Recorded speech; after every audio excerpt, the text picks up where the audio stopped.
Seen inside the United Center. Coming up next, Geraldine Ferraro, who was the 1984 vice presidential nominee, as she looks back on her campaign and what it meant for her and for the Democratic Party. As we continue from Chicago.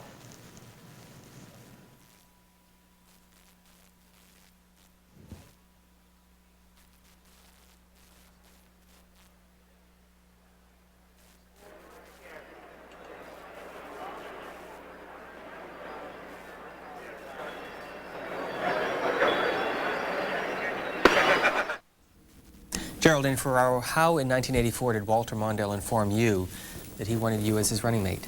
Well, it sounds like it was a very quick decision, but it really wasn't. It was a long process. The country had started talking about a possibility of a woman on the ticket in November, December of 1983. By the time I was platform chair and going around the country with hearings, every place I'd go, the press would stop and say, "Are you going to be vice presidential candidate?" There was a period of time during which Fritz met with women representatives from around the country. He also invited out a whole bunch of us to talk to him about what our views were on the vice presidency. We went out to Minnesota. But when all that was going on, I never really thought that it was going to happen. I just kind of thought it was a nice thought that we would at least talk about opening doors of opportunity for women, but I never actually thought it would happen. I certainly didn't think if it did, it was going to be me. And I went off to San Francisco because I was getting ready to present the platform to the convention. This was my big opportunity. I was going to be able to speak in prime time. And I went out to California. I was in San Francisco. I was giving a speech, going to give a speech. And that night, John Riley called and said, "Could I stop by?" And he was the person who was Fritz's closest one on the vice presidential selection. He called me up and he said, "Can I stop and see you?" I said, "Sure." And so he came to the hotel room and he said, we went through a whole discussion of the vice presidency, and he said, "Do you realize you'd have to give up your congressional seat?" And I said, "Of course I do." And he said, "Would you be willing to do that?" And I said, "Yes." And it was at that point that I realized that it was between me and Diane at that point. And what ended up happening was he said, be in the hotel room at about 4 o'clock, I think it was, the next day. And I got a call from Fritz, and Fritz said, "I would like for you to be on the ticket. I would like for you to be my running mate." And I said to him, "I'm terribly honored." And of course said yes. And then after I hung up, I was in a state of shock, and one of my staff people from my congressional staff was outside in the office, and I opened the door and I said, "Guess what? We're making history." It was fascinating. Do you remember what emotions you were going through at the time? What you were thinking when you got that phone call? Yeah, it was excitement. It was, pride. You know, my father was an immigrant. My grandparents, my mother's side, were very poor people. My grandfather was a street cleaner in New York, and all of a sudden his granddaughter, not even his grandson, his granddaughter, was going to be in a position to run for vice president of the United States. I mean, this country that they loved. So I was overwhelmed with pride. I was also, I must tell you, overwhelmed with humility. You know, all of a sudden you say, "Am I worthy of this?" And then you turn around and you take a step back and say, "Oh, am I able to do it?" And that had been something that, during all the discussion, I had thought about. I think if I had, for 1 minute, thought that I could not do the job, not only of vice president, but president, I would not have accepted the position. I mean, the amount of responsibility that goes even with a designation as a candidate is overwhelming. And so you're caught with all these different emotions.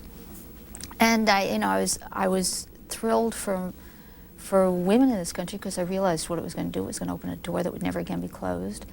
I was happy for my kids. I called up home, and my youngest daughter answered the phone, and I said to her, "Guess what? I've got it." And her voice, she said, "You're kidding." And then the voice went up. It went up in three different stages, an octave each time, as it enveloped her. It was very, very exciting. So then, how did you get to Minnesota where the announcement was made? I'd like to say I flew on the spirit of the whole thing. But what happened was, that night, as a matter of fact, I had to give a speech. I think it was a council on foreign affairs I was giving a speech to in San Francisco. And as I went, which is my usual, I give a speech and I take questions afterwards, and that was what the program was. So I gave my speech, and then I took questions, and I was hoping they would focus on the platform, which I had just finished working on.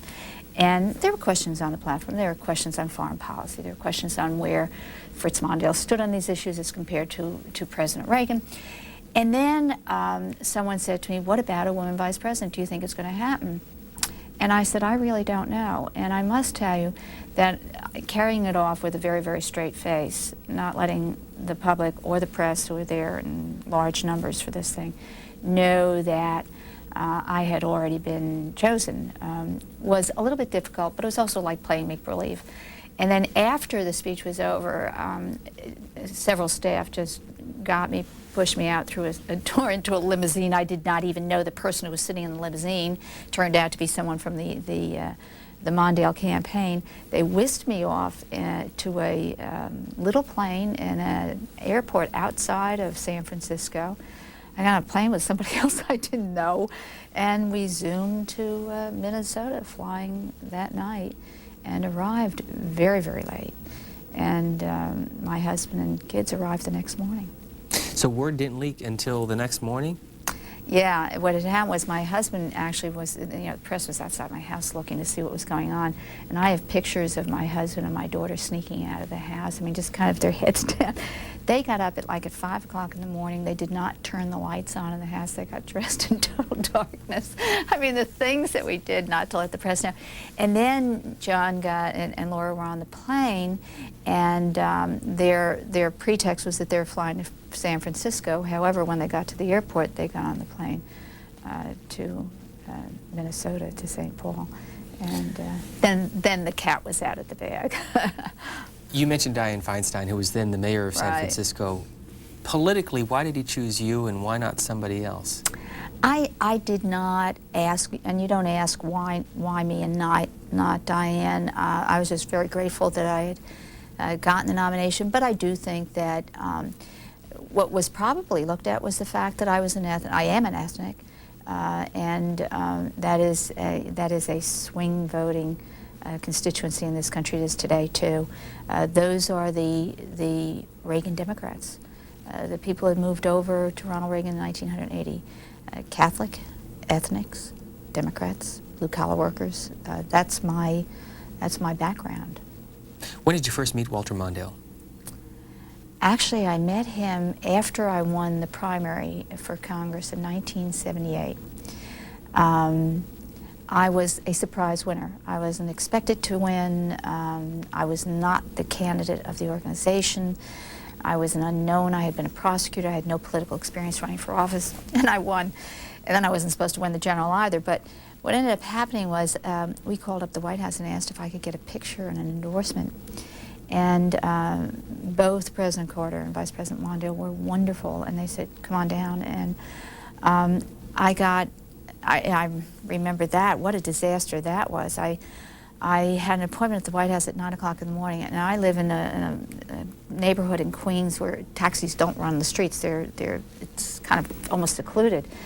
And so I was waiting for a car to pick me up. We had called, and the car didn't come. And I remember being out in the middle of the street with my daughter, who was 16 at the time, was coming down with me to meet the president. I mean, it was so exciting just to be pulled out of Queens to do something like this. And we went out. We were standing, waiting for this car because our streets are small and cabs constantly get confused when they come in there. And I remember yelling up to my husband at 7 o'clock in the morning in the window, saying, I'm going to miss an appointment with the President of the United States. I'm going to miss my plane. And the poor man came running. I had 2 more kids sleeping at home.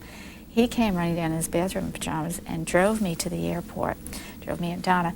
We get to the airport. We get over here. We get to the White House like at 5 to 9. And they said, we'd like to see some identification. Now, what they had me on their list for the meeting was Geraldine Ferraro. My married name is Geraldine Ferraro. And I've always used Geraldine Ferraro in my life as a wife and mother, but I've always used the name Ferraro politically and have always used it professionally. I'm a lawyer. And I went to get my identification out. My driver's license said Geraldine Ferraro. And they weren't going to let me in. And I did what every red-blooded American woman would do. I almost burst into tears, and I said, "You've got to let me in. I have an appointment with the President of the United States." They finally let me in. My daughter vouched for me since she was on the list and she had proper identification. And we went in, and I met with the President, and then I met with Fritz Mondale. And he could not have been more helpful. He went out of his way to talk about campaigns and how important it was to reach out to the constituents. I mean, it was just wonderful, and we took some great pictures, but that was my first meeting with him. And I did, when I was a member of Congress, get to see him quite often because he was on the Hill representing President Carter on so many of the issues because of his experience as a senator. He was back and forth. He was lobbying us significantly, and he was a person that I always felt comfortable dealing with on issues that were of concern to the country. So it was a relationship that built up over the years. Is Washington what you expected it to be? Or was it at the time? Well, it was. The thing about it is I was so thrilled to be down here. I remember going into the Rose Garden the first time John had ever come down, and the first time he had ever met the President, and we were walking through the Rose Garden to a summer party. And as we went through, the Marines were all saluting, and I turned around to John and I said, "Can you imagine 2 kids from Queens coming in here and meeting the President of the United States?" And I said, "We're not going to let them know we're impressed." I used to walk out of the Capitol at night, and I'd look back, and I still get teary-eyed. I mean, I'd look back and I'd say, "My God, I worked there." And here it was, the center of my government, the center of the most important country in the world, and I was part of it. That's the Washington I knew. I didn't know the social Washington. Somebody said to me, you know, what is social life like in Washington? I said, who knows? I mean, I used to come down on Tuesday morning, go back on Thursday night. I have a family. I had young kids. My youngest was 12. They were 12, 14, 16, so I was home on weekends. I didn't stay down here. I didn't do the social things. I didn't go out that much because we would, you know, I was a single woman basically down here, and so I didn't go to dinners. I mean, I didn't do the lobbyist things a lot. There weren't that many women in the House at the time. The only woman in the Senate was Nancy Kassenbaum, and there weren't that many people that you go out and have a leisurely dinner with. So it was not a Washington that I knew except through my job. And my job I loved. I loved it. I loved having the ability to make a difference. If one reads about the 1984 campaign, Tip O'Neill and his role in trying to get you on the ticket is pretty evident. Is that a fair assessment? Absolutely. I loved Tip O'Neill. I loved him as a father in a lot of ways. My father died when I was 8. It was that I could go to Tip and I'd say to him, "What do you think of this?" And he'd give me an honest, direct answer as if I was talking to my father, saying, "This is what's in your best interest." And that ran the gamut. It ran the gamut from I think it was November, December of '83. John Riley, the same John Riley who told me about my nomination, met with me. We had lunch in the House dining room, members' dining room. And he asked me if I would chair the Mondale campaign. And at that time, I was looking to get a platform position, either platform chair or chair of the convention. And I said, "Let me have a little time to think about it." And there were 1 minutes going on the floor. And I went over to Tip. And I said, "Can I speak to you?" He said, "Sure." And so the two of us sat on the side. And he said to me, "What's up?" And I told him. And he said to me, "Jerry, don't do it." And I said, "Why?" And he said, "Well," he said, "it's very early to make a commitment." And he said, "If you get involved in the campaign at this time and something goes wrong, you're going to be blamed. And if it's going to go right, you've got time to get involved a little bit later on." As it was, I then got platform chair, and I could not do it, which was the best thing for me because then I was able to move all around the country doing events. But Tip very early mentioned me as his choice for vice president. And when the convention came, I felt very strongly about having Tip and Millie, his wife, be with me. My mother would not fly. She was terrified of flying, so I wasn't going to have any parent there. And I said to him, will you come on the stage when my family comes up? Will you come up with my husband and my kids? And there were some other people in the leadership we invited. He said, no. And I said, why? And as you may recall, for 2 years at least, they had ridiculed him in ads. The Republican Party had been very, very tough on him. They had beaten him up as this terrible liberal. I remember, I can still see the ads. They hurt so much. And I said to him, Tip, please. And he said to me, no, Jerry, he said, I'm the old Democrat. You're the new Democratic Party. And he said, I don't want to hurt you, so I won't be up there. That was Tip O'Neill. His concern was not him. It was not being in the spotlight. He didn't need it. He really didn't. His concern was what was best for me, again, like a father, what was best for the party, and what was inevitably best for this country in his view. I really did love the man, and I think his contribution to this country was phenomenal. Absolutely. How did you prepare for the speech? The acceptance speech, I had never used a teleprompter. And what had happened was some of the staff said to me, it had been worked on by speechwriters. I had worked on it, and we decided deliberately to keep it short because, I was not the main person at the convention. It was obviously Fritz Mondale. But it was also, it was an introduction of me to the nation. I mean, nobody knew me. So it had to be a very personal speech, and we worked on it very hard. And I also had to deliver it, kind of talking to the people, so we decided to use teleprompters. Well, I tell you, I'd never used them before, and we practiced, and I was kind of like watching a tennis match. My head was coming, they said, hold it, that's not how you do it. And so they told me how to use a teleprompter, and I practiced maybe 3 or 4 times and got the hang of it. And then we practiced it the night before I was to give it in the convention center itself with the platform going down, just to make sure the thing goes up sufficiently so they can see me over the podium, because I'm short. So I have that little word down, short. But it was certainly well received. And I was I have to tell you, I was so fascinated by that speech. Not by the speech, the words themselves.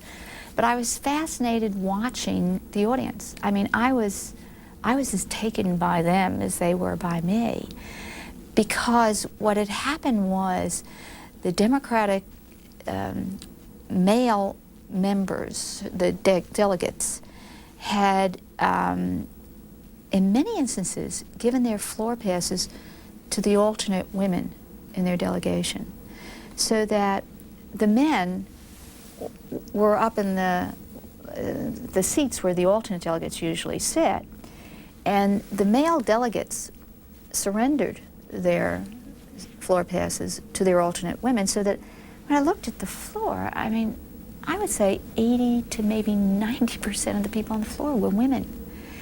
And there were a lot of babies on the floor. People had a lot of kids. People sensed it was historic. And so you'd look at, and what was a very happy occasion, and you could see the people smiling, you also saw tears running down people's faces. It was absolutely the most emotional thing to watch. I had told my kids ahead of time that no matter what happened, I expected that people would be crying, because people used to look at me and they used to burst into tears. And it was women of all ages. I mean, it was phenomenal to see. And I had said to my girls ahead of time, we can't cry.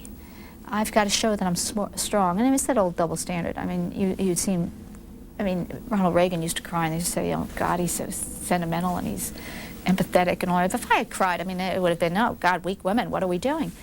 So I deliberately said to the kids, no crying, and no matter what you see happening, just, make sure. So the 2 girls were up on the side, and Laura was just 18, and she's a little bit emotional, and she was sitting next to her sister, and her sister said, whatever you do, don't cry. This is the older sister, 4 years older. And so Laura was listening to the speech, and all of a sudden she started to well up. And she said that what happened was she kept on looking down, and she kept on biting her lip, the inside of her lip, because she didn't want to cry, and she figured she got the pain. She wouldn't shed tears about the emotion. And she said, I did fine, and then I kind of sneaked to look at Donna. She said, I was worried that she was going to see me almost crying. So I looked at her, she said, there she was, blubbering. So she felt perfectly comfortable bursting into tears, but everybody was crying, and they kind of joined the crowd. But it was an emotional, very emotional event. A portion of the speech, 1984, Moscone Center in San Francisco. By choosing a woman to run for our nation's second highest office, you send a powerful signal to all Americans. There are no doors we cannot unlock.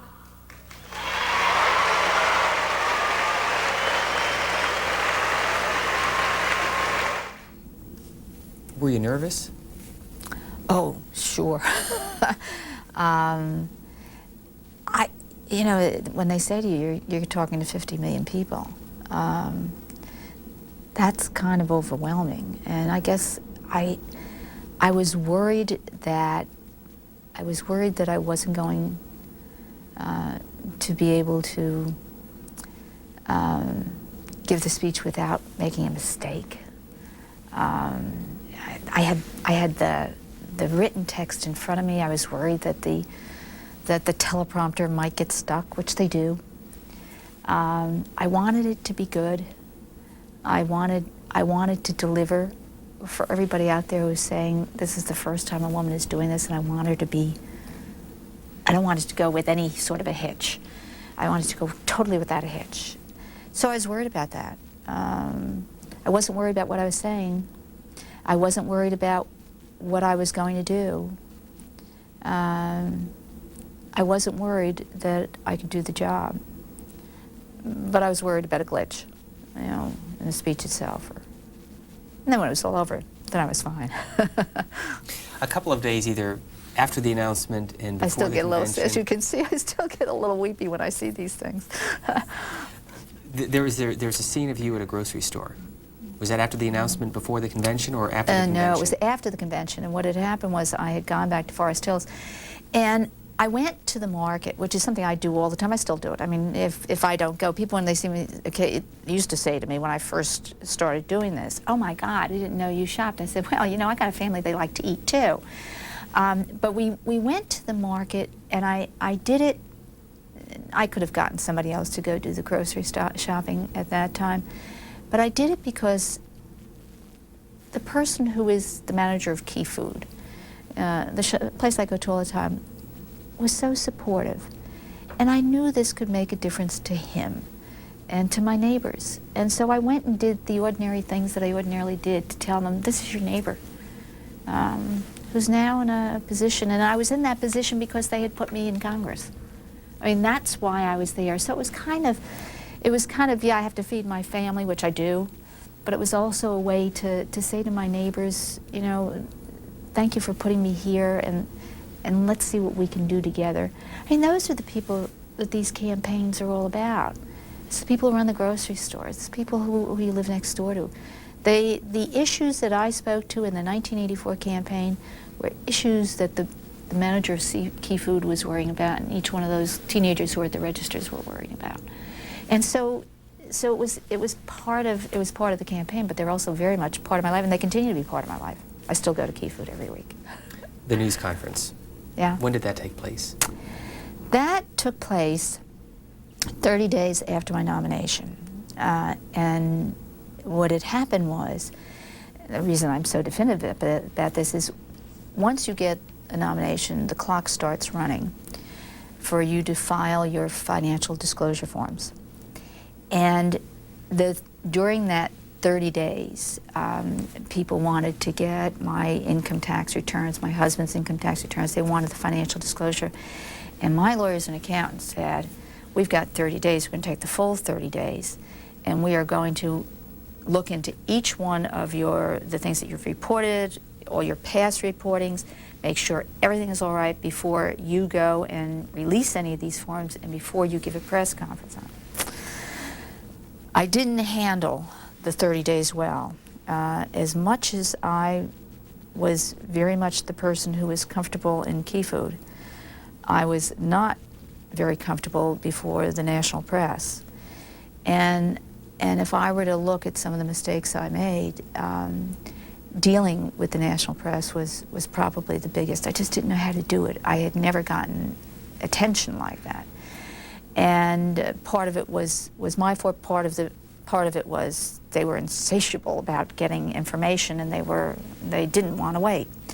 So we ended up with 30 days being not a very pleasant time. But when we were ready to release the financial disclosure forms, by that time things were really getting almost out of hand. And so the way to do it was to have a press conference, have everybody attend, and I decided that I'd make it as long as possible, let them answer, I'd answer any questions they wanted to ask, and no holds would be barred. I did not make a statement at the beginning. I just said, I'm here, the forms are here, you can ask any questions you want. If I can't personally answer them, my accountant is here, and my lawyer is here, so we'll answer anything you have, and we'll go as long as you want. That conference was, at that time, the longest press conference in the history of the country. There were over 200 reporters. There were not only national but international reporters, and it lasted for over 2 hours. I think it put to rest a lot of the questions. I am told that there were reporters from one network who immediately picked up the forms, ran in the back of the room, had their accountants go through it, and when it was all said, oh, God, there's no, well, they used an expletive. There's nothing here. They were angry that there was nothing there. When did you think you were going to lose the election? Well, you know, we were 16 points behind in June, and then I got the nomination, we went dead even. And everybody thought, well, you know, this is going to keep going like that. Elections, I mean, we talked today about the impact of a vice presidential candidate on a nomination. Very little impact. People vote for the top of the ticket. And when you have an incumbent president, you have to give the American public a reason to throw the incumbent out. Now, I thought we had done a pretty good job of that. I thought there were enough reasons, just looking at the way the deficit alone had grown and moved out of control to where in 4 years our debt had gone from $1 trillion to $2 trillion because of the deficit spending policies of the Reagan administration. I thought we had given them a real good reason to throw him out of office. But the most phenomenal thing was that the American people really liked the man. They thought he was a kindly old gentleman. And in some ways he was personally a nice person, but his policies were devastating. They didn't go to that point.